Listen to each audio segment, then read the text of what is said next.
নমস্কার বন্ধুরা, স্বপ্নার কিচেনে আপনাদের সবাইকে স্বাগত জানাই। আজকে আমি আপনাদের সাথে শেয়ার করব নিম পাতার রেসিপি। অনেকেই বলতে পারেন নিম পাতার আবার রেসিপি হয় নাকি। সারা জীবন তো নিম বেগুন খেয়ে এসেছি, কখনো ঠাকুমা, দিদিমা, মা রান্না করে খাইয়েছে। ছোটবেলা তো একদমই খেতে ইচ্ছে করতো না, কিন্তু এখন খেতে বেশ ভালোই লাগে। তাই এখন যখন গরম পড়তে শুরু করে, বাজারে কিন্তু আমরা নিম পাতার খোঁজ করি। আর গরম ভাতের সাথে নিম পাতার রেসিপিটা খেতে কিন্তু মন্দ লাগে না। অনেকেই তেতো হওয়ার কারণে কিন্তু নিম পাতাটা খান না, তাদের জন্যই রয়েছে একটা সিক্রেট টোটকা। আর কারা কারা নিম পাতা খেতে পছন্দ করো অবশ্যই কিন্তু আমাকে কমেন্ট করে জানিও। তাহলে দেখে নেওয়া যাক আমার আজকের রেসিপিটা। নিম পাতার এই রেসিপিটা বানানোর জন্য এখানে নিয়েছি একটা বেগুন, নিয়েছি একটা মাঝারি সাইজের আলু, আর নিয়েছি 4 আটি নিম পাতা। আজকে নিম পাতা দিয়ে দুটো রেসিপি বানিয়ে দেখাবো। প্রথমে নিম পাতাটাকে বেছে নেব। শীতের শেষে আর গরমের শুরুতে নিম পাতা খাওয়া কিন্তু শরীরের পক্ষে খুবই উপকারী। আর নিম পাতার এই রেসিপিটা বানানোর জন্য অবশ্যই কিন্তু কচি নিম পাতা নিতে হবে। এবারে পাতাগুলোকে বেছে নেব। ঠিক এইভাবে একটা একটা করে পাতা বেছে নেব। আর নিম পাতার যে ডাঁটিটা আছে সেটাকে কিন্তু ফেলে দেব। আর যেহেতু এখন বসন্তকাল চলছে, আর বসন্তকালে কিন্তু নিম পাতা খাওয়া শরীরের পক্ষে খুবই উপকারী। আর বাজারে কিন্তু এখন প্রচুর পরিমাণে কিন্তু নিম পাতাও পাওয়া যাচ্ছে। নিম পাতাটা বেছে নেওয়া হয়ে গেছে। এবারে নিম পাতাটাকে পরিষ্কার করে জল দিয়ে ধুয়ে জলটাকে ঝরিয়ে নেব। নিম পাতাটা ধুয়ে নেওয়া হয়ে গেলে এবারে এখানে নিয়েছি একটা মাঝারি সাইজের আলু। এবারে প্রথমে আলুর খোসাটাকে ছাড়িয়ে নেব। আলুর খোসাটা ছাড়িয়ে নেবার পর এবার আলুটাকে মাঝখান থেকে কেটে নেব।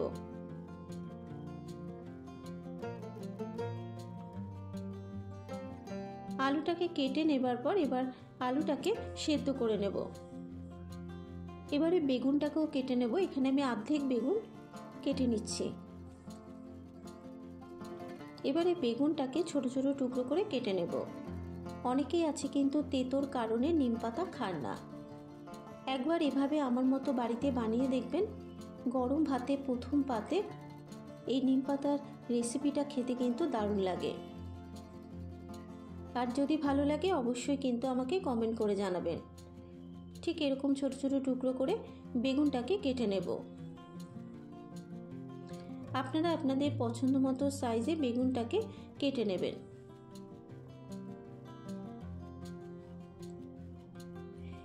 বেগুনটা কেটে নেওয়া হয়ে গেছে। এবার বেগুনটাকেও পরিষ্কার করে জল দিয়ে ধুয়ে নেব। এবারে কড়াইতে দিয়ে দেবো 2 চা চামচ মতো সর্ষের তেল। তেলটা গরম হয়ে যাবার পর তেলের মধ্যে দিয়ে দিলাম 3টে শুকনো লঙ্কা ফাটিয়ে। এবারে গ্যাসের ফ্লেমটাকে মিডিয়ামে রেখে শুকনো লঙ্কাটাকে ভেজে নেব। 1 মিনিট নাড়াচাড়া করে নেবার পর শুকনো লঙ্কাটা ভাজা হয়ে গেছে। এবারে শুকনো লঙ্কাটাকে একটা পাত্রের মধ্যে তুলে রেখে দেব। এবারে লঙ্কা ভাজার অল্প পরিমাণ একটু তেল আমি তুলে রেখে দেব। এবারে তেলের মধ্যে দিয়ে দেবো কেটে ধুয়ে রাখা বেগুন।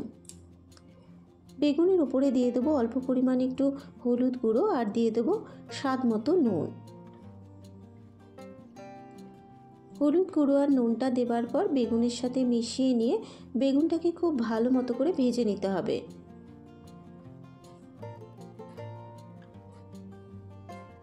মিনিট 5 নাড়াচাড়া করে নেবার পর বেগুনটা খুব ভালো মতো ভাজা হয়ে গেছে।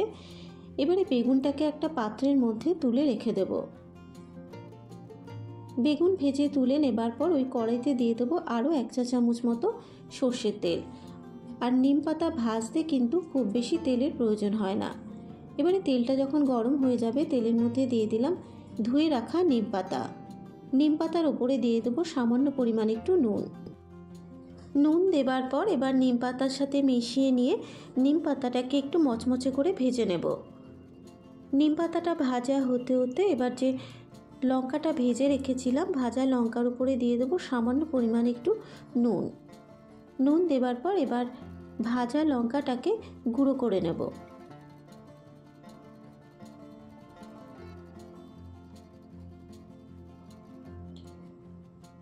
শুকনো লঙ্কাটা গুঁড়ো করে নেবার পর এবার এর মধ্যে কিন্তু দেখুন নিম পাতাটাও বেশ মচমচে করে ভাজা হয়ে গেছে। এবার এই নিম পাতা থেকে অল্প পরিমাণ একটু নিম পাতা তুলে রেখে দেব। এবারে এই নিম পাতার উপরে দিয়ে দেবো ভেজে রাখা বেগুন।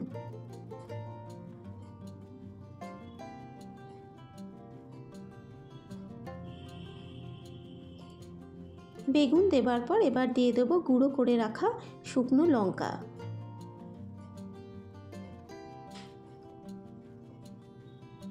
এবারে বেগুন আর ভাজা লঙ্কার গুঁড়োটা দেবার পর নিম পাতার সাথে মিশিয়ে নিয়ে নিম পাতাটাকে মিনিট 2 সময় ধরে ক্রমাগত নেড়ে চেড়ে ভেজে নেব। আর নিম পাতাটাকে যদি একটু মুচমুচে করে ভেজে নেওয়া হয় তাহলে কিন্তু নিম পাতাটা অত তেতো লাগে না। আপনারা চাইলে কিন্তু এখানে চিনিও দিতে পারেন, আমি আর এখানে চিনি দিলাম না। মিনিট 2 নাড়াচাড়া করে নেবার পর দেখুন নিম বেগুনটা কিন্তু আমার একদম তৈরি। এবারে নিম বেগুনটাকে একটা পাত্রের মধ্যে তুলে নেব। নিম পাতার একটা রেসিপি তৈরি হয়ে যাবার পর এবার আরেকটা নিম পাতার রেসিপি তৈরি করে নেব। নিম বেগুনটা তৈরি করে নেওয়া হয়ে গেলে এবারে নিম পাতার আরেকটা রেসিপি তৈরি করে নেব। আলুটাকে সেদ্ধ করে নিয়েছি, এবার সেদ্ধ আলুটাকে একটু ম্যাশ করে নেব। আলুটা ম্যাশ করে নেবার পর এবার আমি যে শুকনো লঙ্কা ভাজার তেলটা তুলে রেখেছিলাম দিয়ে দেবো ভাজা লঙ্কার তেল, দিয়ে দেবো সামান্য পরিমাণ একটু নুন। এবারে আলু সেদ্ধটাকে নিম পাতা ভাজা লঙ্কা দিয়ে একসাথে মেখে নেব।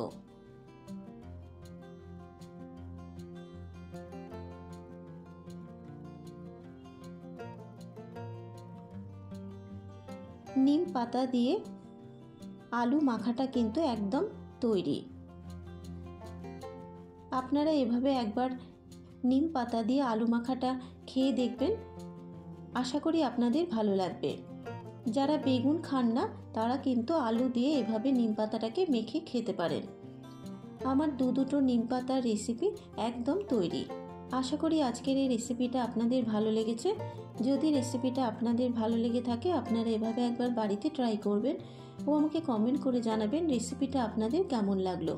আমার চ্যানেলে নতুন বন্ধু হলে চ্যানেলটাকে সাবস্ক্রাইব করার অনুরোধ রইল ও পাশে থাকা বেল আইকনটি প্রেস করে দেবেন, কারণ আমি যখনই আমার চ্যানেলে নিত্য নতুন রেসিপি শেয়ার করব নোটিফিকেশানটা আপনাদের কাছে পৌঁছে যাবে। আজকের মতো এই পর্যন্ত, আবারও হাজির হয়ে যাব অন্য কোনো নতুন রেসিপি নিয়ে। সুস্থ থাকবেন, ভালো থাকবেন, ধন্যবাদ।